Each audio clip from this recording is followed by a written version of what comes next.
ನಮಸ್ಕಾರ, ನೀವು ನೋಡ್ತಾ ಇದ್ದೀರಿ TV9 ಡಿಜಿಟಲ್. ನಾನು ರಾಜೇಂದ್ರ ಸಿಂಹ.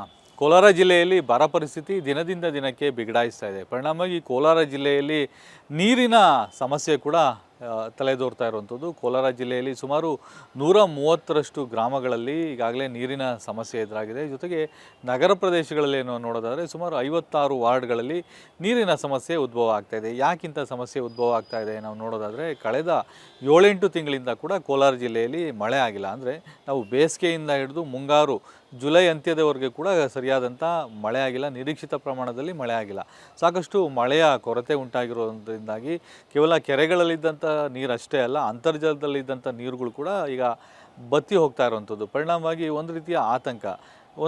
ಸದ್ಯ ಒಂದು ಕೋಲಾರ ಜಿಲ್ಲಾಡಳಿತ ನೀಡಿರುವಂಥ ಒಂದು ಮಾಹಿತಿ ಪ್ರಕಾರವಾಗಿ ಒಂದು ಆತಂಕಕಾರಿ ಅಂಶ ಕೂಡ ಹೊರಬಿದ್ದಿರುವಂಥದ್ದು. ಕೋಲಾರ ಜಿಲ್ಲೆಯಲ್ಲಿ ಸುಮಾರು 4450 ಸರ್ಕಾರಿ ಬೋರ್ವೆಲ್ಗಳಿರುವಂಥದ್ದು. ಅಂದರೆ ಕುಡಿಯೋ ನೀರಿಗೆ ಸರಬರಾಜು ಮಾಡಲಿಕ್ಕೆ ಅಂತ ಹಾಕಿರುವಂಥ ಬೋರ್ವೆಲ್ ಏನಿದೆ, ಆ ಬೋರ್ವೆಲ್ಗಳಲ್ಲಿ ಸುಮಾರು 218 ಬೋರ್ವೆಲ್ಗಳು ಸಂಪೂರ್ಣವಾಗಿ ಬತ್ತಿ ಹೋಗಿರುವಂಥದ್ದು. ಅಂದರೆ ಕೇವಲ ಕೆರೆಗಳಲ್ಲಿದ್ದಂಥ ನೀರಷ್ಟೇ ಅಲ್ಲ, ಅಂತರ್ಜಲ ಕೂಡ ಸದ್ಯ ಬತ್ತಿ ಹೋಗ್ತಾರೆ ಅಂತ. ಇದು ಒಂದು ರೀತಿಯ ಆತಂಕಕಾರಿ ಬೆಳವಣಿಗೆ ಅಂತಲೇ ಹೇಳಬೇಕು. ಯಾಕಂದರೆ ಮುಂದಿನ ದಿನಗಳಲ್ಲಿ ಮತ್ತಷ್ಟು ಕುಡಿಯೋ ನೀರಿನ ಸಮಸ್ಯೆ ಹಾಗೂ ಮೇವಿಗೆ ಸಮಸ್ಯೆ ಉಂಟಾಗ್ಬೋದು ಅನ್ನೋ ಒಂದು ಆತಂಕ ಎದುರಾಗಿರುವಂಥದ್ದು. ಸದ್ಯ ಕೋಲಾರ ಜಿಲ್ಲೆಯಲ್ಲಿ 130 ಗ್ರಾಮಗಳಲ್ಲಿ ಮತ್ತು 56 ನಗರ ಪ್ರದೇಶದ ವಾರ್ಡ್ಗಳಲ್ಲಿ ನೀರಿನ ಸಮಸ್ಯೆ ಉದ್ಭವ ಆಗಿದೆ. ಹಾಗಾಗಿ ಕೋಲಾರ ಜಿಲ್ಲಾಡಳಿತ 101 ಖಾಸಗಿ ಬೋರ್ವೆಲ್ಗಳು ಹಾಗೂ 28 ಟ್ಯಾಂಕರ್ಗಳ ಮೂಲಕ ಎಲ್ಲೆಲ್ಲಿ ನೀರಿನ ಸಮಸ್ಯೆ ಉದ್ಭವ ಆಗ್ತಿದೆ ಅಲ್ಲೆಲ್ಲನೂ ಕೂಡ ನೀರನ್ನು ಸರಬರಾಜು ಮಾಡುವಂಥ ಕೆಲಸವನ್ನು ಮಾಡ್ತಾಯಿದೆ. ಜೊತೆಗೆ ಮೇವಿನ ಸಮಸ್ಯೆ ಕೂಡ ಉದ್ಭವ ಆಗದೇ ಇರೋ ರೀತಿ ನೋಡ್ಕೊಳ್ಳೋದಕ್ಕೆ ಅಂತ ಹೇಳಿ ಈಗಾಗಲೇ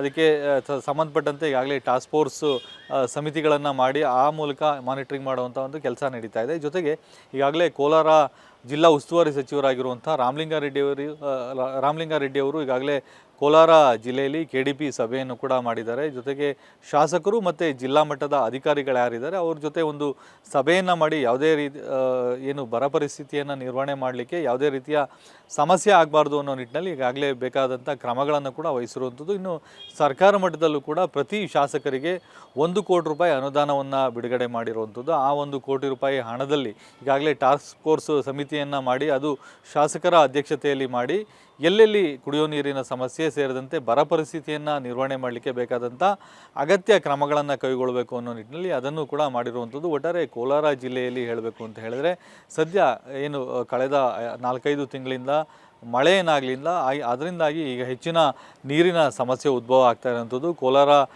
ಜಿಲ್ಲೆಯಲ್ಲಿರುವಂಥ ಕೆರೆಗಳು ಕೂಡ ಈಗಾಗಲೇ ನೀರು ಸಂಪೂರ್ಣವಾಗಿ ಕಡಿಮೆ ಆಗಿರುವಂಥದ್ದು. ಕೋಲಾರ ಜಿಲ್ಲೆಯಲ್ಲಿರುವಂಥ 3322 ಕೆರೆಗಳ ಪೈಕಿ ಈಗಾಗಲೇ ಹೆಚ್ಚು ಕಡಿಮೆ 1000 ಕೆರೆಗಳಲ್ಲಿ ಈಗಾಗಲೇ ಸಂಪೂರ್ಣವಾಗಿ ನೀರೇ ಬತ್ತಿ ಹೋಗಿರುವಂಥದ್ದು. ಜೊತೆಗೆ ಕೇವಲ 23 ಕೆರೆಗಳಲ್ಲಿ ಮಾತ್ರ ಸಂಪೂರ್ಣವಾಗಿ ನೀರಿರುವಂಥದ್ದು. ಉಳಿದಂತೆ 380 ಕೆರೆಗಳಲ್ಲಿ ಕೇವಲ 50ರಷ್ಟು ಮಾತ್ರ ನೀರಿರುವಂಥದ್ದು. ಹಾಗಾಗಿ ಎಲ್ಲ ಬೆಳವಣಿಗೆಗಳನ್ನು ನೋಡಿದ್ರೆ ಮುಂದಿನ ದಿನಗಳಲ್ಲಿ ಮಳೆ ಆಗಲಿಲ್ಲ ಅಂತ ಹೇಳಿದ್ರೆ ಮತ್ತಷ್ಟು ಸಮಸ್ಯೆ ಉದ್ಭವ ಆಗ್ಬೋದು. ಜೊತೆಗೆ ಈಗಾಗಲೇ ಕೋಲಾರ ಜಿಲ್ಲೆಯಲ್ಲಿನ ಯರಗೋಳ್ ಡ್ಯಾಮ್ ಏನಿತ್ತು, ಆ ಡ್ಯಾಮ್ನಲ್ಲಿದ್ದಂಥ ನೀರು ಕೂಡ ಸಾಕಷ್ಟು ಮಟ್ಟದಲ್ಲಿ ಕಡಿಮೆ ಆಗಿರುವಂಥದ್ದು. ಈಗಾಗಲೇ 3 ತಾಲೂಕಿಗೆ ಆ ಒಂದು ಯರಗೋಳ್ ಡ್ಯಾಮ್ನಿಂದ ನೀರನ್ನು ಕುಡಿಯೋ ನೀರಿರ್ಬೋದು ಅಥವಾ ದಿನಬಳಕೆಗೆ ನೀರನ್ನು ಸರಬರಾಜು ಮಾಡಲಾಗ್ತಾ ಇತ್ತು. ಸದ್ಯ ಆ ಒಂದು ಡ್ಯಾಮ್ನಲ್ಲಿ ಕೂಡ ನೀರು ಕಡಿಮೆ ಆಗಿರೋದ್ರಿಂದಾಗಿ ಮತ್ತಷ್ಟು ಆತಂಕ ಕೂಡ ಎದುರಾಗಿರುವಂಥದ್ದು. ಹಾಗಾಗಿ ಮಳೆ ಆಗಲಿಲ್ಲ ಅಂತ ಹೇಳಿದ್ರೆ ಮುಂದಿನ ದಿನಗಳಲ್ಲಿ ಕೋಲಾರ ಜಿಲ್ಲೆಯ ಪರಿಸ್ಥಿತಿ ಮತ್ತಷ್ಟು ಹೀನಾಯವಾಗುತ್ತೆ. ಯಾಕಂದರೆ ಕುಡಿಯೋ ನೀರು ಮತ್ತು ಜಾನುವಾರುಗಳ ಮೇವಿಗೆ ಮತ್ತಷ್ಟು ಸಮಸ್ಯೆ ಆಗುವಂಥ ಎಲ್ಲ ಲಕ್ಷಣಗಳಿದ್ದು ಇದಕ್ಕೆ ಬೇಕಾಗಿರುವಂಥ